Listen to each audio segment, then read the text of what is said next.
Okay, last class I showed you talk about what we taught when we talked the last class. The last class we talk about contaminated and uncontaminated phenomena. So that's why all the phenomena we can divide into two: contaminated and uncontaminated. Within the uncontaminated, there are like among the conditioned phenomena, the pure part, the only part, the true part is only the uncontaminated phenomena among the conditioned phenomena. So unconditioned phenomena, there are only three: space, then true cessation. The true cessation is the analytical cessation and non-analytical cessation. So true cessation are included into uncontaminated phenomena, especially they are permanent. Then we talk about the three times. According to this school, the three times are present, future, and past. All of them conditioned phenomena. So we generally talk about the time, and also we can talk specifically in one phenomena. For example,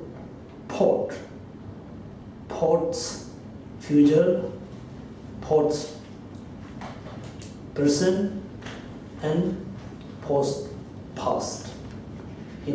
All conditioned phenomena must have a three times: their own future, present, and past. According to this school, all of them conditioned phenomena.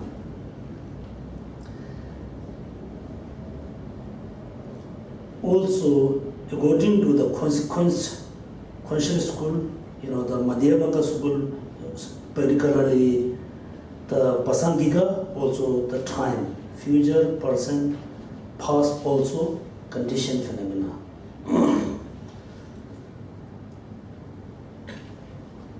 Then next we talk about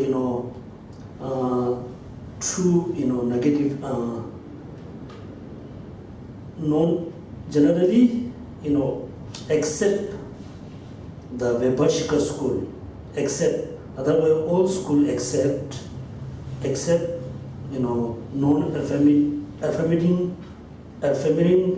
affirming negative and non-affirmative negative phenomena. But this school accept only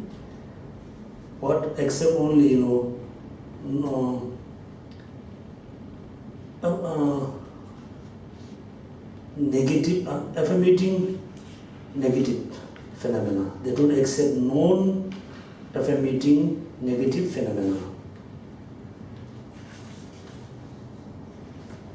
After that, we talk about a little bit about so what is the person? What is the human being? What is the sentient being? So we have a three subdivision school among the Vaibhashika, Kashmiri, then Magadha, then next one Aparantataka. There are three schools.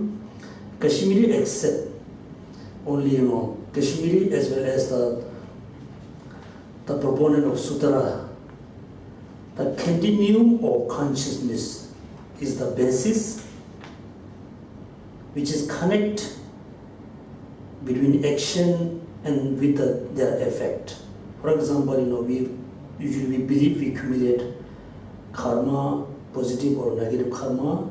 So right after accumulating karma, then the karma have to be ceased. So that's been how karma is impermanent phenomena. Today it exists, tomorrow is not exist. So how with this life we accumulate a karma, how we can experience the result in the next life, after 10 years, after 100 years, after a million years, how I can experience the karma which is accumulated today, how can I experience the result of the karma after a million years. So where the karma exists. And this school says, yes, the karma exists, that the karma is carried by the continuum of consciousness. In karma, there's a two categories of karma. One karma belongs to mental factor. One karma belongs to non-associated, non-associated phenomena. For example, when you have when you think I should practice dharma, that moment there's the mental factor arising within your mind. This also we call karma. It's karma. After you have a motivation, then you usually act as a practicing dharma. Then second moment, the mind which is karma is just transformed as a mental imprint. That is transformed as a non-associated phenomena. So karma, there's a two kind of category of karma. One is the consciousness, mental factor. Second moment is thrown as a non-associated information. So how the karma is going to give result after a million years? They say yes, even though the karma exists today, but the continuum of the karma carried by the continuum of consciousness. Karma has continuum. No, the karma has a continuum. Karma is thrown as a mental imprint. The mental imprint exists in the mind. The mind continuum of the mind carry the continuum of the karma. Because according to Buddhist school, all phenomena, all conditioned phenomena must have a continuum. Doesn't matter form, but the sound, except sound. Sound doesn't have a continuum. Otherwise, all conditioned phenomena must have a continuum. Somebody believe even though sound has a continuum. For example, I'm not sure this is a truth or maybe not. Somebody says, so today we talk here, some about the school. So tomorrow somebody able to record the sound in this hall. Maybe truth or not, I'm not sure. So Buddhist school believe the sound doesn't have a continuum. Otherwise, all conditioned phenomena must have a continuum. Then I said before, what about the ignorance, attachment, desire? When we say cease, this doesn't mean it's totally stopped. Maybe when we say cease means the change, no more as a attachment, no more as anger, and we can cease. Maybe. So there's a doubt. The negative emotion must have a continuum or not. Yes, now we have a continuum. The last moment of before become a Buddha, last moment of before become a Arha. So what about the continuum of ignorance and attachment? Is this not there, or maybe the continuum still exists in the Buddha? Buddhahood still exists with the Arya. There's a doubt. There's a kind of doubt, there's a debating. So the Kashmiri says, the karma carried by the continuum of consciousness. So the continuum of consciousness is the best. So everything carry the negative, positive, neutral karma. Then next school, all proponent of the great explosion except for the Kashmiri accept that the composition phenomena that neither form nor consciousness is the base that connect action with their fruit. So there's the continuum of consciousness is not the basis of the all karmas or action. There's a particular phenomena which is nor consciousness nor form. That one is particularly the basis of the karma, basis of the action. Then they give an example how it is to look like. Then they said, this is an optional and a non-wastage. So this is kind of Pulungi Pangya and Chumizawa. This look like kind of agreement between two people, which is lend money, someone lend money, somebody borrow money. They have an agreement. Due to the agreement, the people can get money in the future. Okay. Then next we talk about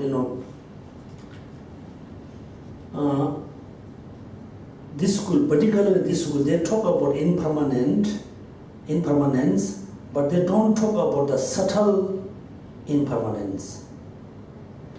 So their view of impermanence is very, it is just very common, view. It's a very ordinary view. There's all component phenomena are necessarily impermanent, but not necessarily disintegrate moment by moment. Look at they don't talk about subtle impermanent, but they still talk about permanent. Now you can see, when you learn step by step about the view of different schools, then you can see, yes, this school have a very gross view, next school have a more subtle. When you reach to the Vipassana school, then you feel, yeah, it's a very subtle view. And also look at, they talk about the 3 times. They said, yes, the yesterday thought exists today, and today thought will be exist tomorrow. It's very, it's common view because we say, yes, when we meet someone, it's, hi, it's nice to see you because I'm so happy to see you again, right? That's mean, but the person we see right now, we met right now, we thought we met yesterday. So we thought, this person was exist yesterday. It's very common view. And, so also say, okay, see you tomorrow. We will see tomorrow. Then we talk, we hope, we think the people which is we meet right now, which is we are meeting right now, we thought we're going to meet the same person tomorrow. It's very, very ordinary view of generally. So the Vaibhashika school, most of the view is very kind of ordinary or common view, not really precise, not really profound. But they talk about 3 times, then they talk about impermanence, but they don't talk about the subtle impermanent and momentarily changing. Not necessarily disintegrate moment by moment. For the proponent of great explosion, said the following production, production, there is the activity of duration, then the activity of the disintegration. That means there's a period. The thing exists, 1 minute, 2 minutes, 1 hour, 3 hours, 10 years, 100 years, 200 years. There's a period of time that the composition phenomena can exist. Then finally there's a activity, there's a period of time which is disintegration. That means there's a, not talk about the very subtle impermanent. Then we talk about, the subject. Hesitation, now we are on the page number 196. Hesitation regarding object. possessor. This section has three, right? Three parts. Assertion regarding person, assertion regarding the consciousness, assertion regarding the trend. Trend is sound, like. Then first we have to talk about the person.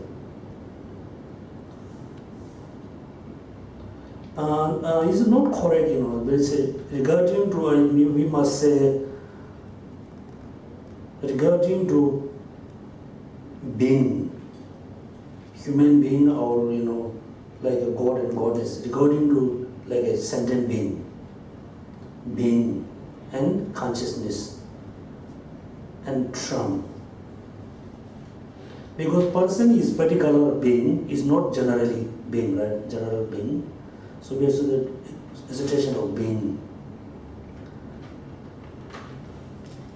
Then so according to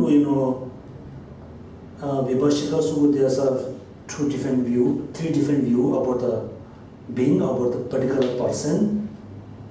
The mere collection of the mental and the physical aggregates that are is base of the imputation is illustration of person.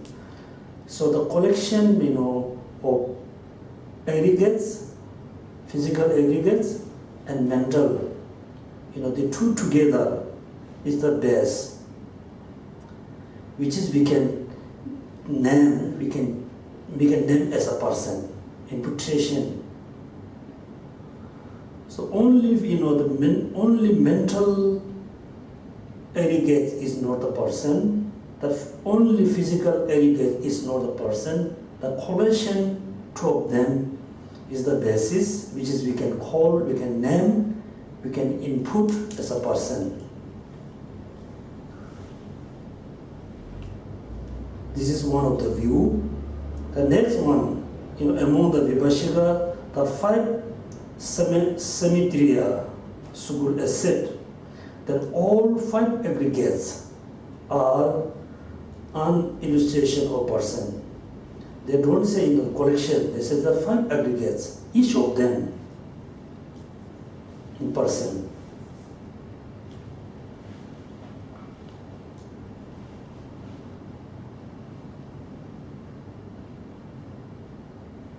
There is a controversy on whether this means that they accept that each of the five aggregates individually can be an illustration of person, or whether only all five aggregates can. So there can be no doubt. Maybe five of them together is the basis of illustration of person, or individually they can be person. I think they have to say the five aggregates individually basis of imputation of person. So how we can say the five, each of them person? For example, when the physical body is moving from here to there, then we can say, oh, he or she is moving, or she is going, getting up, she is going, sitting down. There's at that moment, the physical body is the person. The form is the person. And sometimes then we can say, oh, today the person is, looks very happy. He or she is very happy. That moment we are not talking about the physical body, right? We are not talking about the form. We are talking about more the inner world. Then that moment he or she has a very happy feeling, then we can say he or she is very happy. Sometimes the person has a not really happy feeling, then we can say, oh, today he or she is not happy. That moment we can pause it. That kind of feeling is the person according to this school. There's a five areas, so five of them we have to say same way.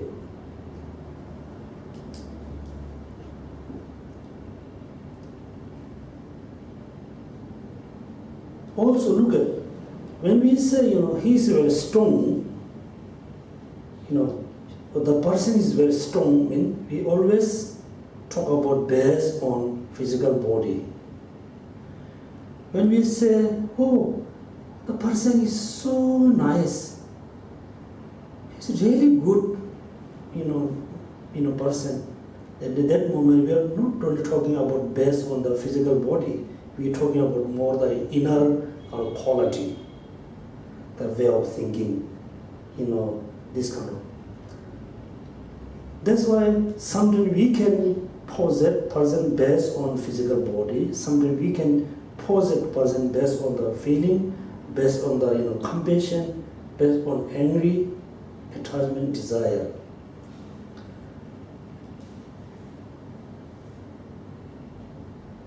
Also, so this is the their view. Also, according to the middle way schools, particularly Pasankita school, each of aggregates we can pose it as a base of imputation of person. For example, somebody cut your finger.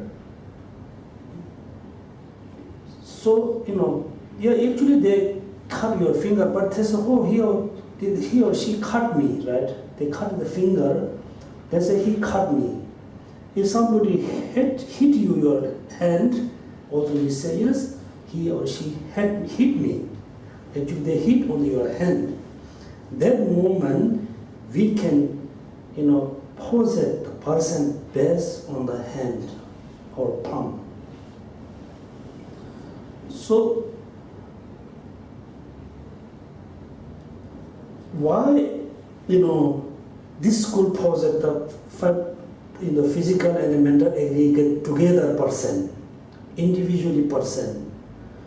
Because according to this school, they thought all object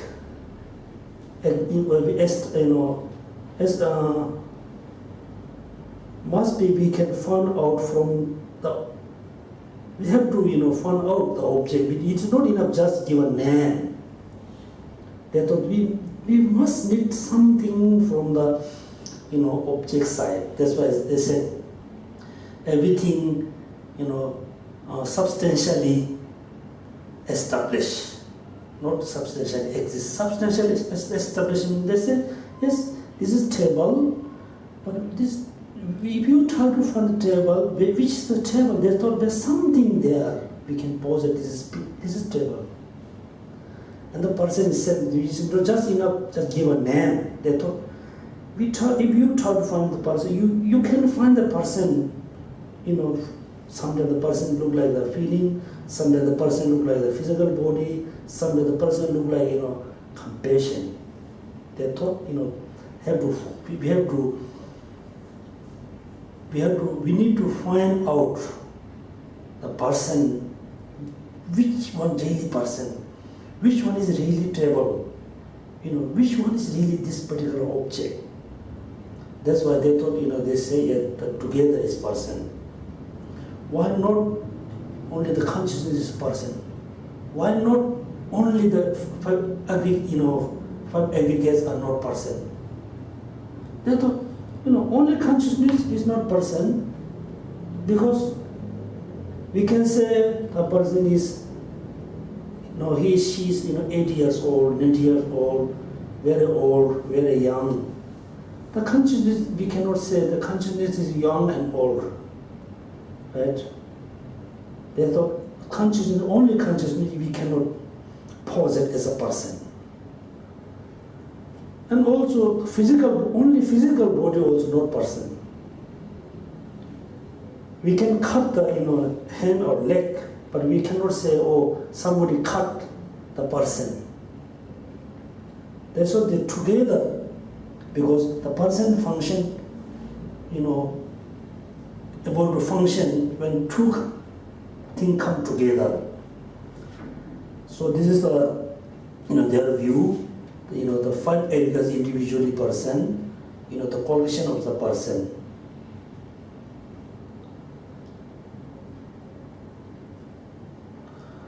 So we just talk about the being and person.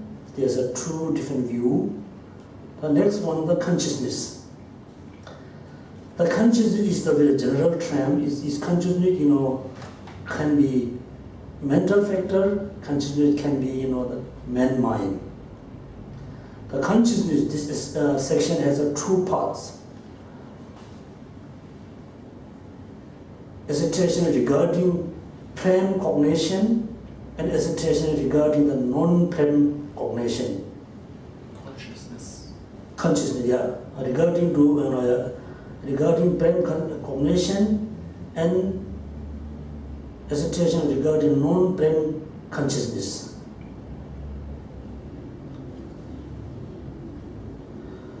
So here, so the prem cognition must be the valid cognition. All valid cognition, not necessarily prem cognition.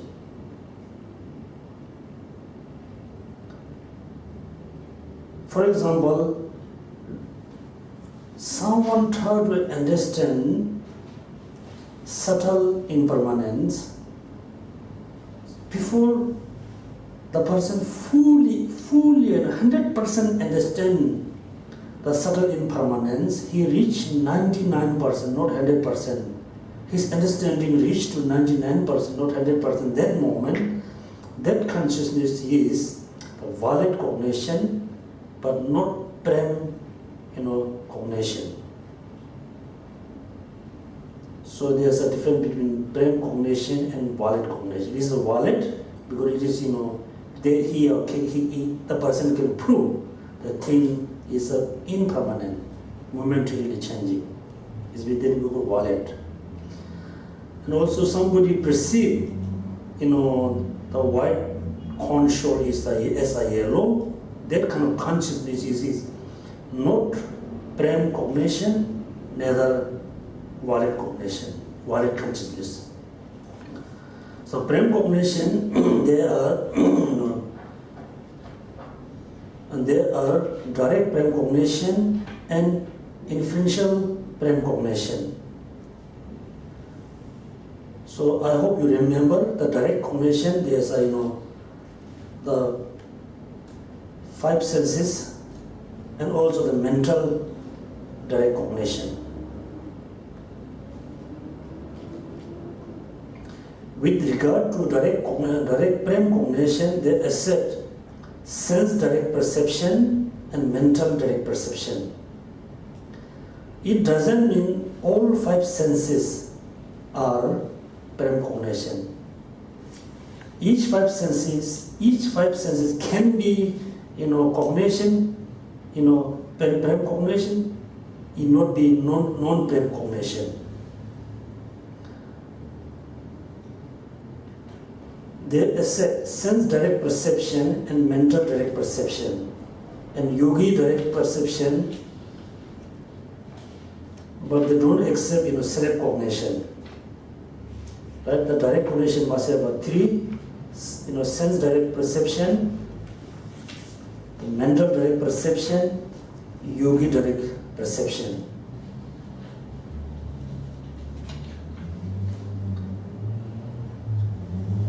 So yogi direct perception,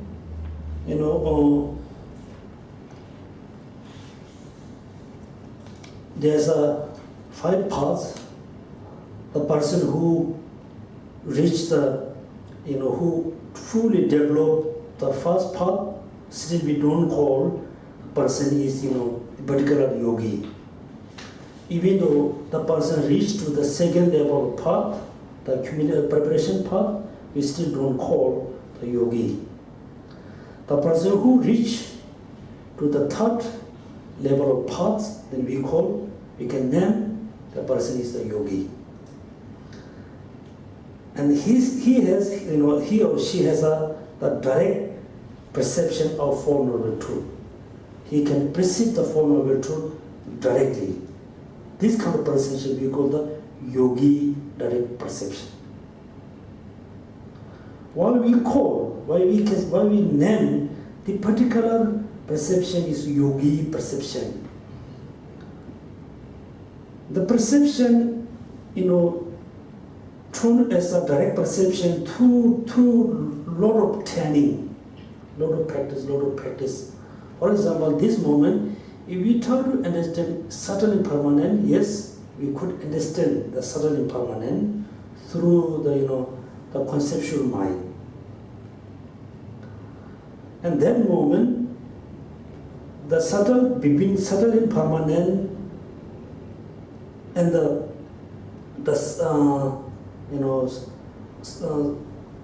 conceptual mind, between there's a kind of image of impermanence. Between there's kind of image. So, for example, this is a subtle impermanent. We just try to understand subtle impermanent. We can understand we have a kind of image of subtle impermanent. Then you practice for many years.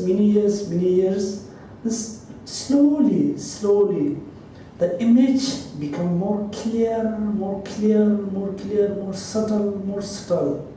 Finally, the image of the subtle impermanent totally disappear. Then you can see the permanent, impermanence, subtle impermanent directly, not through five senses, only through the mental mind, man mind. That we call, yogi perception. They need a lot of training. Five sensation, even the eye sense have a, the direct. They always perceive things are directly, but not necessarily, brain cognition. When you look at the right object, if you perceive the right object, then we can call the eyes consciousness is the brain cognition, wallet cognition. When you look at the object, but you not perceive the right way, then we call the eyes consciousness, but not the brain cognition. The five senses has a two different category.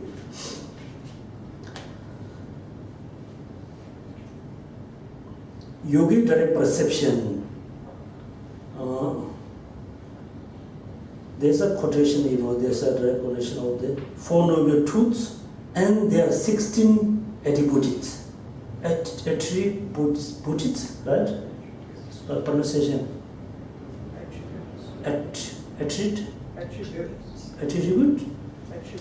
Attribute, right? And we can use the best way, you can say, characteristic or attributes. So this is generally when people talk about noble truth, or not only talk for noble truth, but they don't talk about the 16, the characteristic or 16 attributed. So each four noble truths are the four, attributes.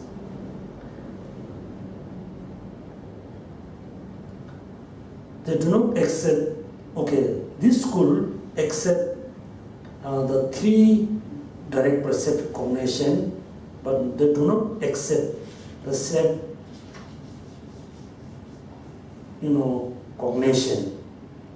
Because there's the definition, they accept, external phenomena established as a what? Do you remember the definition of Great Exposition School? The definition, right?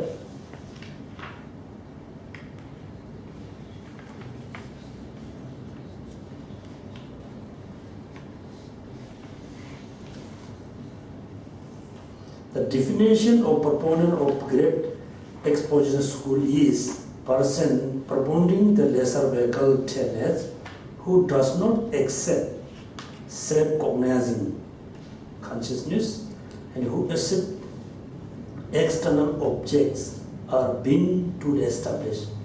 This is the definition of, Great Exposition School. They accept in external object as being truly established, but they don't accept self-cognizing consciousness. So they reject this. That's why it accept only the three, direct perception. They don't accept the self-direct perception.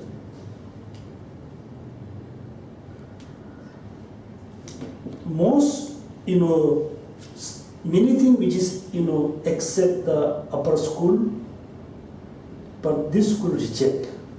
But most cases, they thought, no, it's not true, because I'm not going to accept this, it's not true, because Buddha, didn't mention anywhere, this school. Most of them accept because they say, yes, Buddha said so.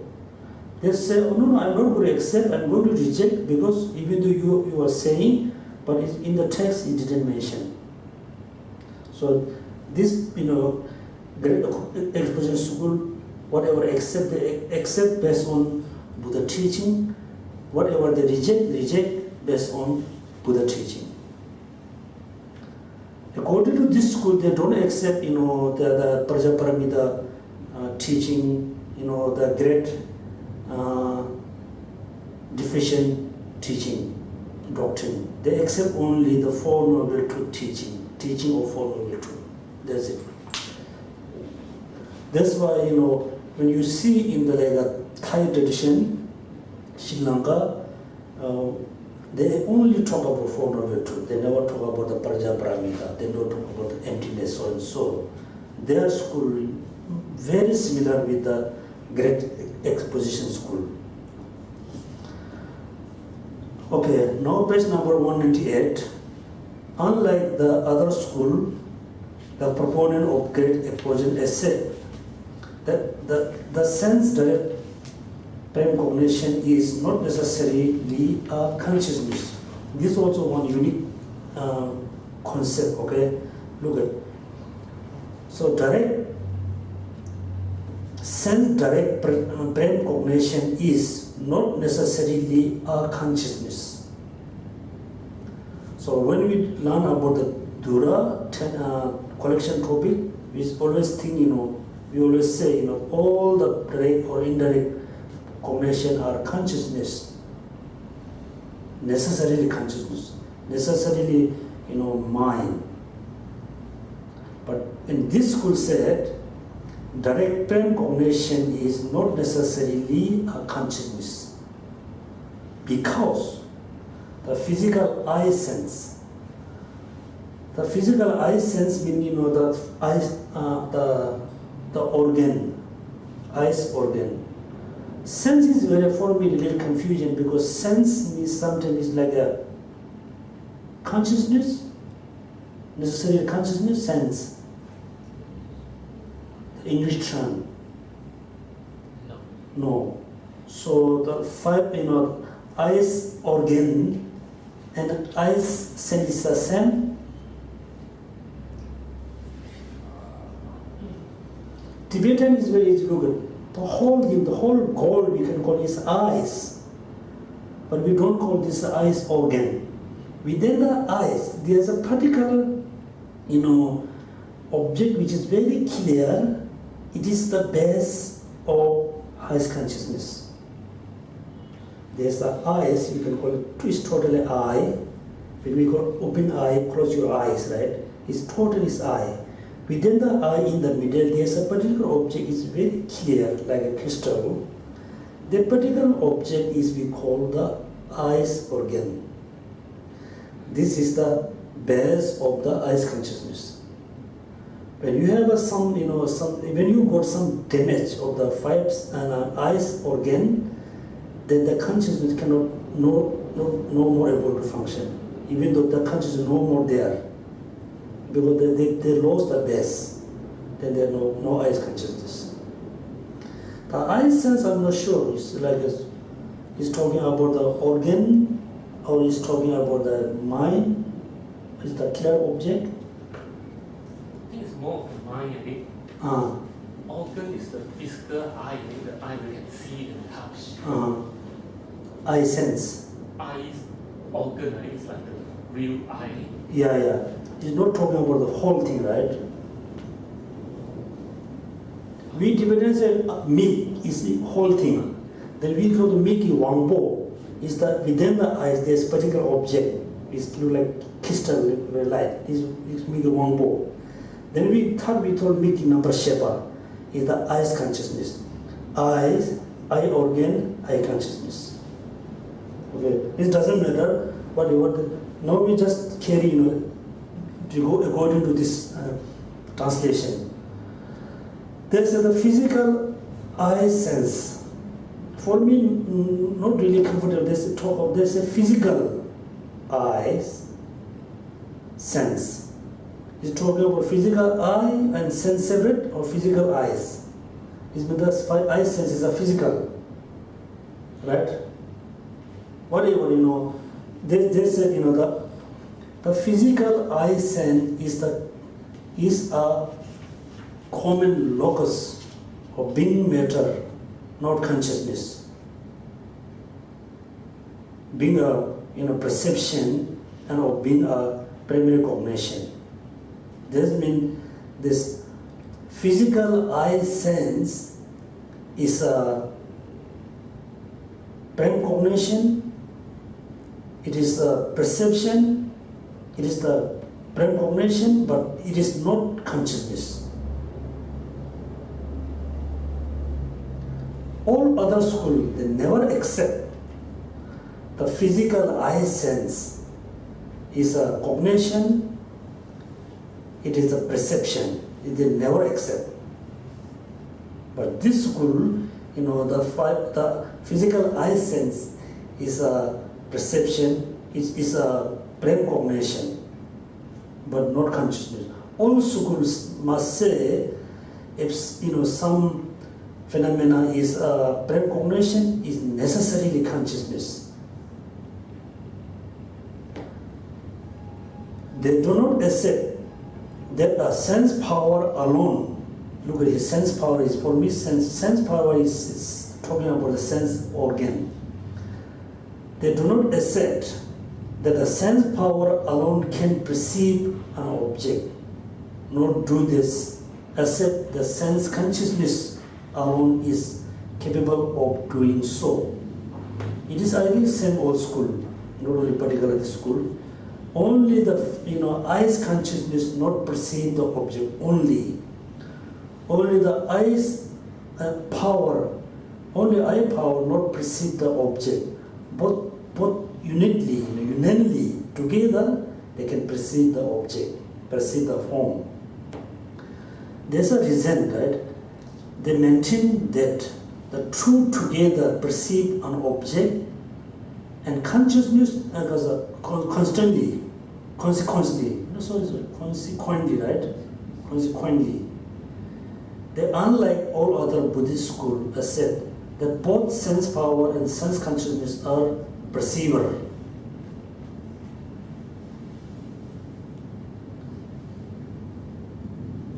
Perceive and perceiver. So this school, the eyes, physical eye sense is perceiver. Only eye sense is not perceiver together. Other school accept that both sense power and sense consciousness are perceiver. I need to check in the Tibetan. I don't think it's the correct way.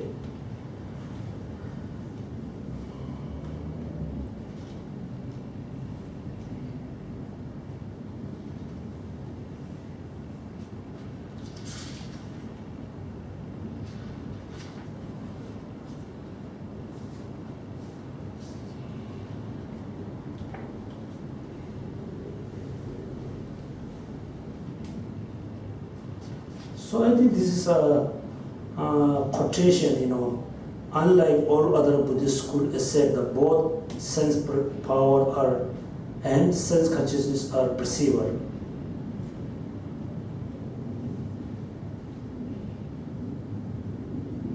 In the root text, there must be the root text must stop here, And they maintain that the two together perceive an object. They just finish. The next is the quotation. The quotation is not correct. So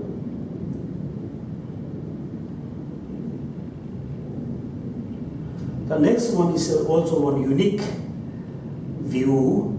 They accept that a sense consciousness comprehends its object nakedly without taking on the aspect of the object. So I think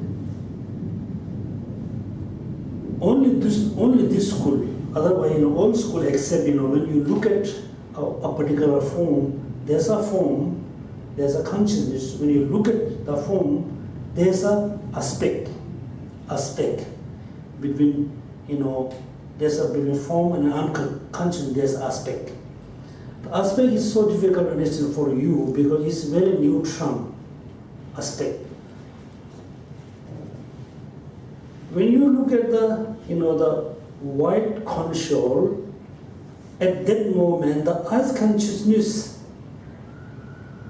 the aspects look like white. When you look at the cup, the eyes consciousness has a kind of image as a cup. Eye consciousness has a kind of the unconsciousness tone as a cup. That means we call that is aspect. When you look at the white console, and that moment eyes consciousness not white, it look like it became a white. That kind of white we call aspect. So in these schools they don't accept the aspect. They say when you look at any object through five senses, it can perceive all object nakedly. Naked means there's no aspect. When you hear the sound just perceive directly unconsciousness, but there's no aspect. All other schools say yes, there's a object, there's a subject, the subject has an aspect, depending on number. Number means, when you look at the white console, eyes consciousness became look like a white. The aspect is look like white. The eyes consciousness no white, okay? Because white eyes consciousness is a consciousness, not a white. White must be color. Color must be the form. Naked. That's why most of the modern scientists, they don't accept aspect. There's always thing, the consciousness always perceive things without aspect, perceive nakedly. Naked means no aspect.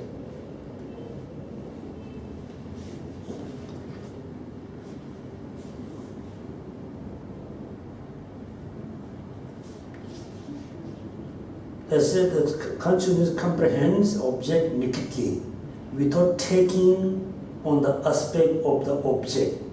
Also, they accept that even a physical eye's sense power, which is the base perceived form, for that they said that if a consciousness alone were the seer,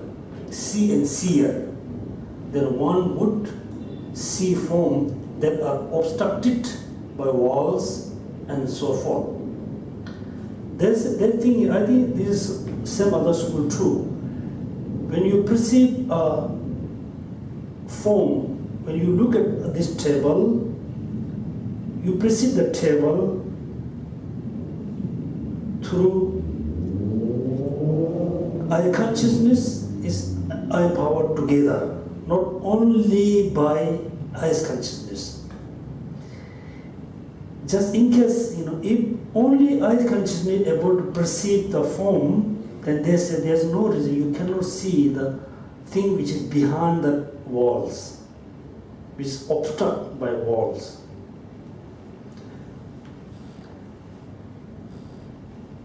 And also, I think I mentioned you, the five sense has an order, right? The number of the five senses. Well, first we count eyes consciousness, then air, then nose, then tongue, then physical body. There's an order because you can see things from far away. Even you can see 20 kilometers away the things, but you cannot hear the sound. You have to go more closer. That's why the eyes consciousness able to see the person quite far distant. The air consciousness cannot hear the sound very far distant. Look at, if you look somewhere, somebody, I'm not sure if you have an experience or not. Somebody, breaking stone by big hammer. Maybe just, let's say, maybe 1 kilometer. Let's say half kilometer. You can see hammer is just throw on the stone, finish, lift up, then you can hear the sound. You have to hear the sound when the hammer hit the stone. We can hear very quickly. So if you quite far distant, I just touch, lift, then you can hear the sound because the sound is going from here to there. So that's why us continue to see far away, not the air. Then air can hear the sound quite far distant. The smell, nose. Even though before you enter the room, then you can see the smell. The tongue have to touch the taste. And physical body also, have to touch the object, then you can feel it is smooth, is it rough, it is cold, it is hot. This order.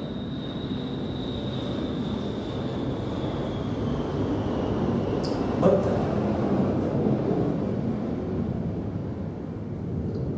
now you can learn here, the only eyes consciousness cannot see the object behind the wall because the wall obstructs the form. So also we talk about the clear voice, right? Clear voice, right? Voice. They are not 5 senses. There's no, this is the mental power. Somebody say, oh, I can see someone in this room. I can see something behind. I can see something in your box. They're not seeing the things through eyes. The things seen through the mind. Also, we can say, oh, he's very special. He can understand my mind. Also, he can see your mind through the 6 mind, not the 5 senses. If you're really interested to learn how to understand the other people's mind, very easy, quite easy.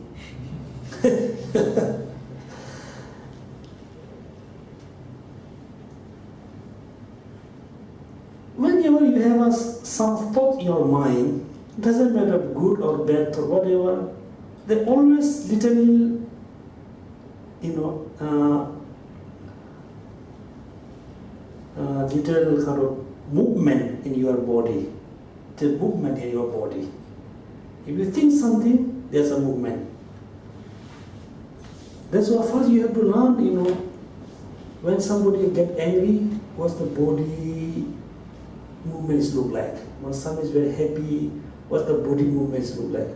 But when someone is, hiding something, what the body movements look like? Especially you have to look at the face.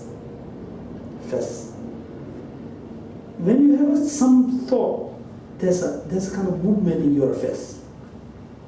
First you have to learn the gross thing. Then finally you have to go more deeper and deeper. Finally you can understand other people quite very easily. Because you can see there's a movement. But someone is so clever, they're able to hide the movement. If you are really intelligent, still you can understand. That's why Buddha said, that someone is what was it? Kani? Yeah, Kani, very C-O-N-V-N-Y. Kani. No. Somebody very, very expert to hide thing. Cunning, right? Cunning fox, like the cunning. So there's a cunning person. No one, act what they think. They act different way. They think different way. But there's a Buddha says, still you can understand what he think, what the person think. So that's why you shouldn't think the five clairvoyance. Somebody can see the things behind the wall. Somebody hear the sound 100 miles from. Is not hearing through the eyes consciousness, not looking through eyes consciousness. That everything is seeing and looking through the sixth mind.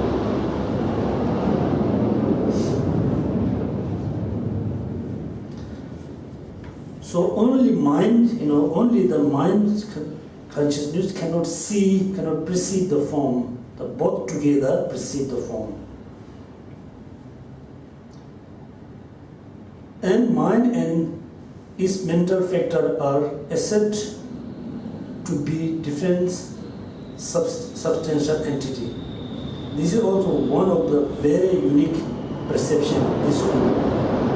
Otherwise also accept the mind and the mental factor always one substantial entity.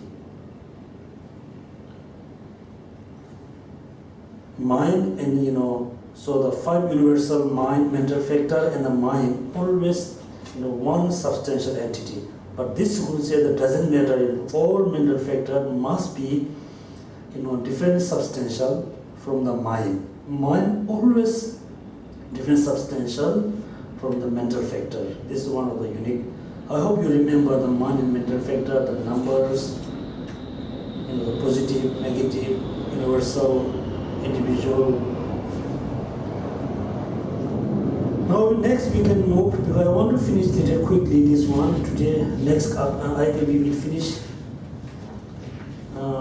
next class. The term is very easy for you. I just leave it because we have you already learned, right? Sound, there are two conjunct or non-conjunct things.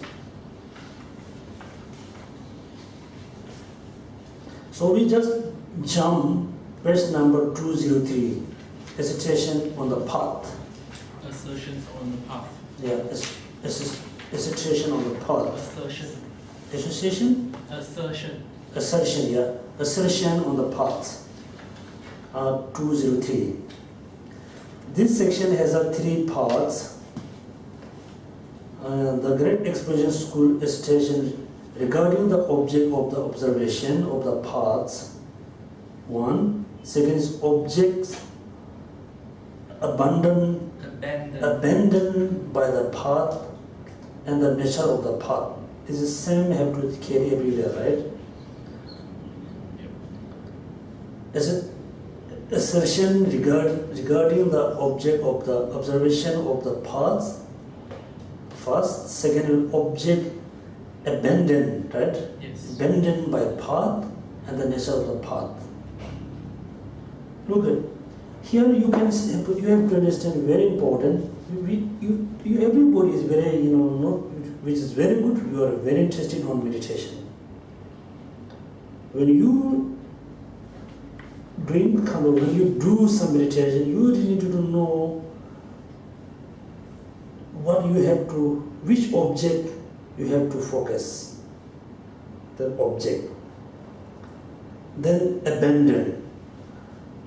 Or during the meditation or after the meditation, what you really want to abandon, what you really want to eliminate. Number second. Number third, so nature of the path, the nature of the meditation. I mentioned meditation is not just one thing. There are so many different meditation due to different emotion. So each time, before you do meditation, you need to know, today what should I meditate on. So if you feel, yes, today I'm very angry, I'm not so happy to be angry, then you need to know why I'm very angry. Yes, because I'm angry, I'm not happy with that person. So that moment, that particular person is your chosen object. You have to, focus, or you have to think, you have to imagine the person in front of you. This is your object. Then what you really want to abandon? I want to abandon, I want to eliminate the anger which is I have from that person. This is your object of abandon. The nature of mind. So what kind of mind I have to meditate at that moment? Then the compassion. So the compassion is that moment is a look like path. The particular person is the chosen, is the object of the compassion. The anger is the abandon at that moment. So generally speaking, the meditation is the path, and then the ignorance, the result of the ignorance of the suffering is the abandon. Then the true path is the real path. So according to this school.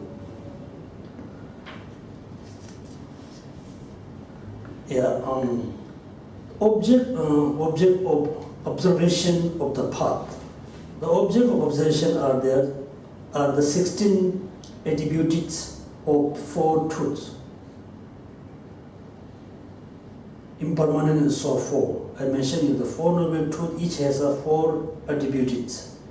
There are 4 attributes to each of the 4 noble truths. This is the I think we just read. This is the quotation.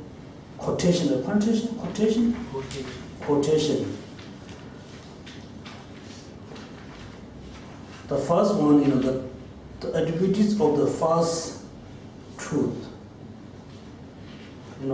First, suffering, impermanence, misery, or true suffering has impermanence, suffering. But then we say emptiness, but you can use or you not. Generally, you don't use emptiness according to this school. We just talk about general emptiness and selflessness. 4, right? What are the 4 of the attributes of the true suffering? Impermanence. Yeah, 1. Second, misery, emptiness, and selflessness. 4 are also very important. So that's why when we talk about the 4 noble truth, then we talk about the suffering, we talk about impermanence. We are not talking about generally impermanence, because there's a moment the practitioner, he or she really want to practice 4 noble truth. He want to practice the the first truth of suffering. Then think about, yes, this moment I'm not happy. I have a lot of suffering. Then, why I have a lot of suffering? Because due to the ignorance of impermanence. I have a lot of ignorance about impermanence. I don't know impermanence. That's why I have a lot of negative emotional thoughts. Due to the ignorance, I have a lot of karma, a lot of action. Due to action, I'm not happy. Then, yes, all the suffering, all the problems which I have is due to the ignorance. Then you need to, the ignorance is the, the right consciousness or the wrong consciousness. Then you need to know the ignorance is the wrong consciousness, is not correct one. Then you need to know, the emptiness. Emptiness. That's why there's an order. Let's talk about impermanence, then misery, then emptiness, then selflessness. The emptiness is just not talking about the same emptiness as the Madhyamaka or the Rebashika, also the man-only school. The empty is the empty of the 3 characteristics, the permanent. So one was unitary, permanent, and independent. Empty of. There's a Even though I still don't understand, I asked some of my friends.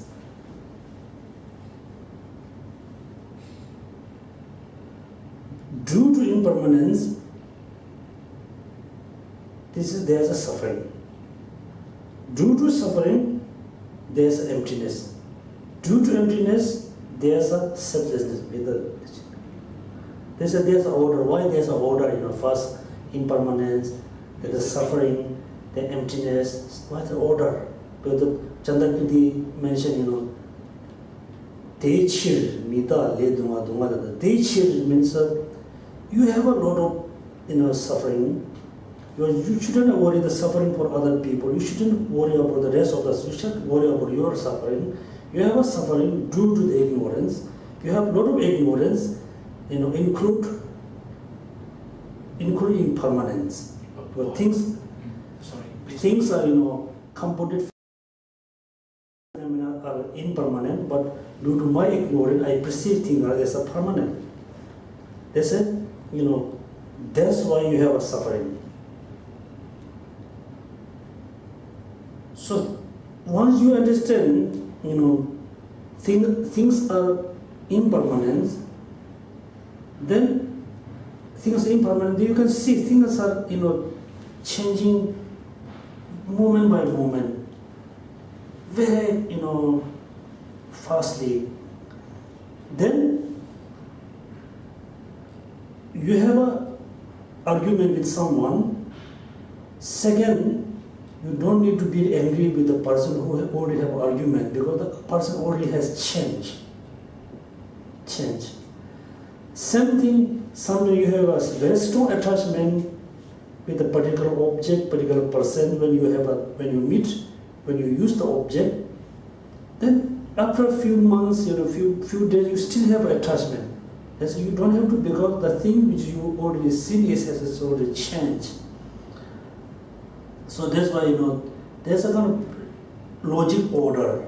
Due to impermanence, there's a suffering, because you have ignorance. Due to suffering, there's a emptiness. Due to emptiness, there's a selflessness. So we must know the order. So, impermanence of suffering and misery of suffering and emptiness of suffering, emptiness of selflessness. Selflessness of suffering. Yeah, we just carry based on the suffering. We call, suffering is the basis for the characteristic, attributes, yeah. The attributes of second truth, the organs, or how we can pronounce the exactly origins, the root origins, and cause.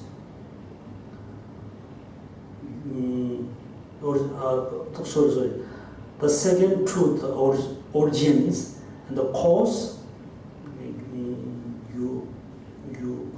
and origin, strong production, and condition.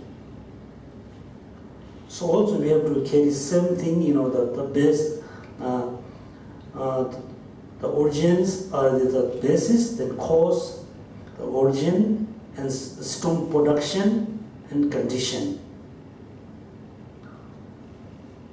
The next one, the third one is the two cessation, are the cessation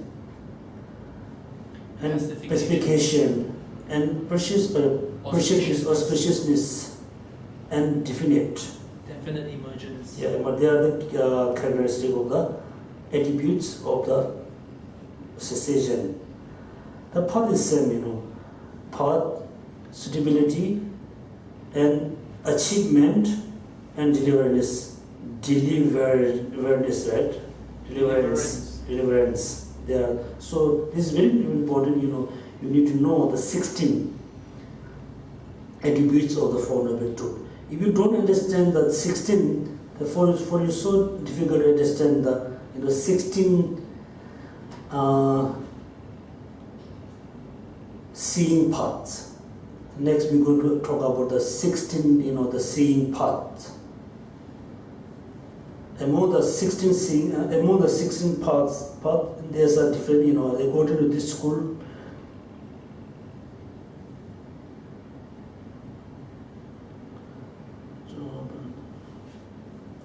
Within the 16, 15 include into the seeing part. The 16th, number 16 one include into the meditation part. So you need to know the 16 attributes. Then you can, and for you very easy to understand the 16 parts.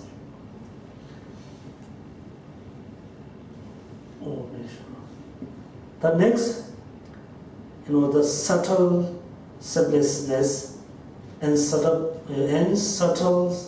substance of person are said to be mutual inclusive. They don't accept, the two different subtle types of selflessness. They just talk about selflessness of a person. The selflessness of a person is based on the person, based on the phenomena. So they don't accept, gross level of gross selflessness and subtle selflessness. They just talk about the subtle selflessness.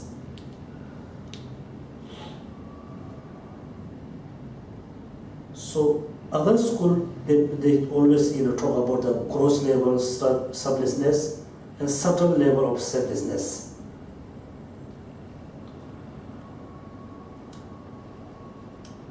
So the quotation, all selflessness are either of person or of the phenomena.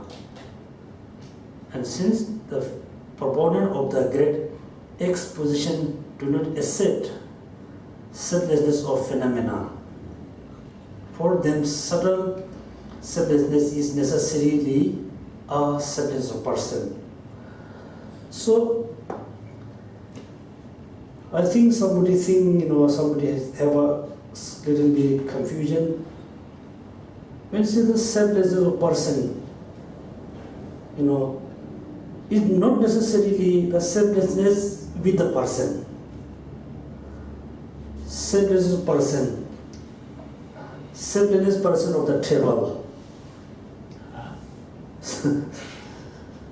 Selflessness of person means just talking about the person is selflessness. Okay. Selflessness person of the table. Can you elaborate, please? Yeah, because first we need to know the idea about the definition of selflessness of person. Okay. The thing which is not exists as a unity, permanent, and independent. This is the definition of selflessness of person. Sorry. Unindependent. Is it dependent or independent? Unindependent. No. Lack There's of no a unindependent. lack of a permanent No. unitary independent. Permanent, unitary, Yeah. and Unindependent. Lack of. yeah, Same. which is why when you say lack of, the first thing is lack of permanent, lack of unitary, and lack of independent, right? Because they are lack of, so Yeah, it is yeah. dependent, it is not partless, it is impermanent. So Geshe, there is no non-independent. So it's No. independent. We or use dependent. kind of opposite, permanent. Yes, Second one, unity. unitary. And Third one, unindependent. no, there's no unindependent. There's dependent or independent. Oh yeah, So is it dependent or independent? unindependent. Yeah. So it's dependent, right? Independent. Independent. Independent. Independent. Independent, Yeah, right? independent. That's why permanent, unity, independent. Okay. Right. When we say opposite, this is the kind of the negation. Okay. That's why the definition of person of selflessness. Then first we need to think about the self exists as a self. Self exists as a self, as in permanent, unitary, and independent. Independent. These are the definition of the self person. Selflessness of a person. No selflessness. Okay, selflessness defined as lack of selflessness defined as in if a thing exists unitary, permanent, independent, then it is selfless. It is not selfless. Very interesting. For example, pot and pillar. Permanent of the pot is the negation, right? Yes, we need to negate. Permanent of the pot is the negation of the impermanent of the pot. Right? Yes. So permanent of the pot, permanent of this table, permanent of this table is the negation of the impermanent of this table. Correct. So the permanent of the table must negate with this table, means that this table is Lego, permanent of table. Okay. Lego. Then,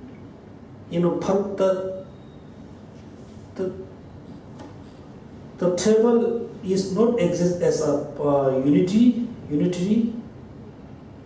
The table is not exist as a permanent. The table is not exist as a independent. Right. Table exists as the three characteristic is a negation of the selflessness of the table. Selflessness person of the table.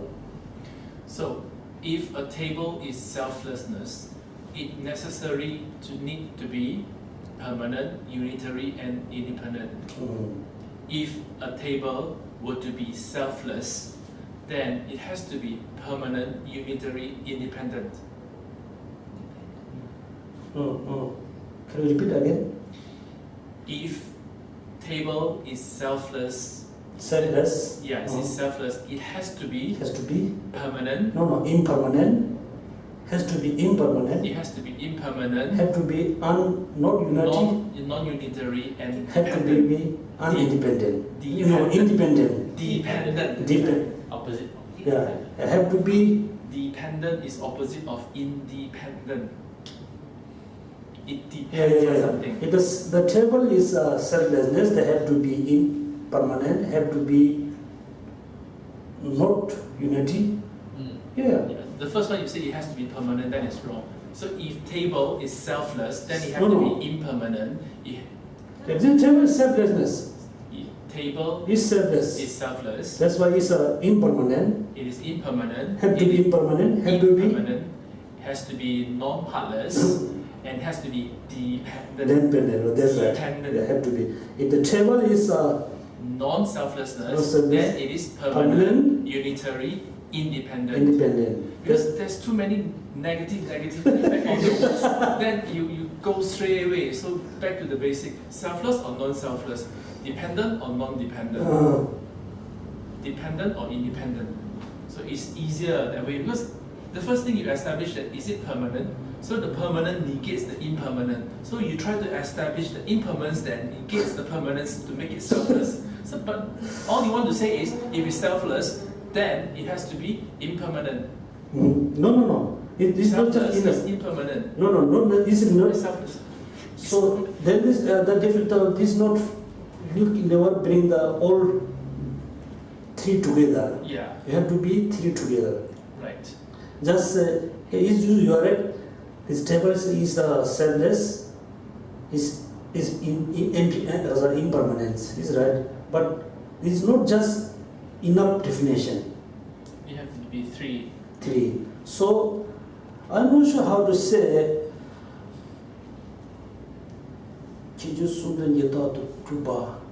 Establish. Okay.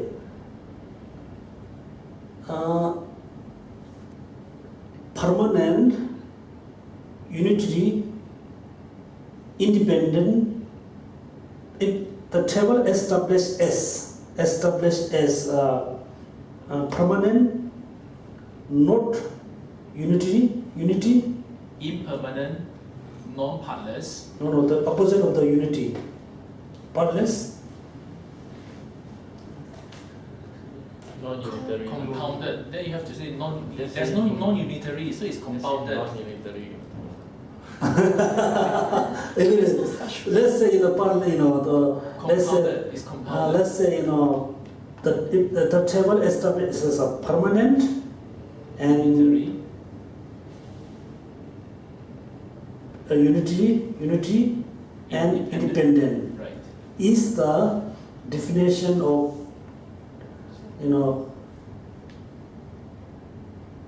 a person,